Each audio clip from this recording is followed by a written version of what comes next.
ఇక తిరుమల శ్రీవారిని AP deputy speaker Kolagatla Veerabhadraswamy దర్శించుకున్నారు. వీఐపీ విరామ సమయంలో కుటుంబ సభ్యులతో కలిసి స్వామివారి సేవలో పాల్గొని మొక్కులు చెల్లించుకున్నారు. తనకు ప్రజా మద్దతు ఉన్నట్లు టీడీపీ భ్రమ కల్పించేందుకు ప్రయత్నిస్తోందని వీరభద్రస్వామి తెలిపారు.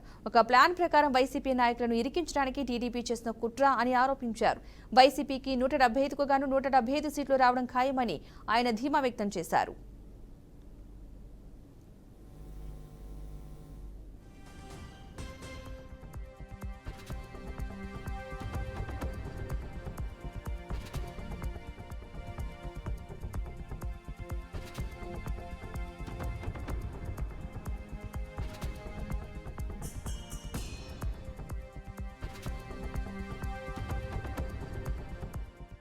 సంవత్సరాల 11 నెలల కాలం ఈ రాష్ట్రంలో జరిగిన జగన్మోహన్ రెడ్డి గారి పరిపాలన పేద బడుగు బలహీన హరిజన గిరిజన వర్గాల ప్రజలు సుఖంగా సంతోషంగా ఉంటూ పేదవాడు కూడా ఇంగ్లీషు విద్య అభ్యసించే అవకాశాన్ని కల్పించుకొని ఈ రాష్ట్రం విద్యారంగంలో వైద్య రంగంలో అభివృద్ధి చెందుతూ పేదవాడు సుఖంగా సంతోషంగా ధైర్యంగా ఉన్న పరిస్థితిలో మరొకసారి జగన్మోహన్ రెడ్డి గారికి ఈ రాష్ట్రాన్ని పరిపాలించే అవకాశాన్ని ఇమ్మని భగవంతుని కోరాము.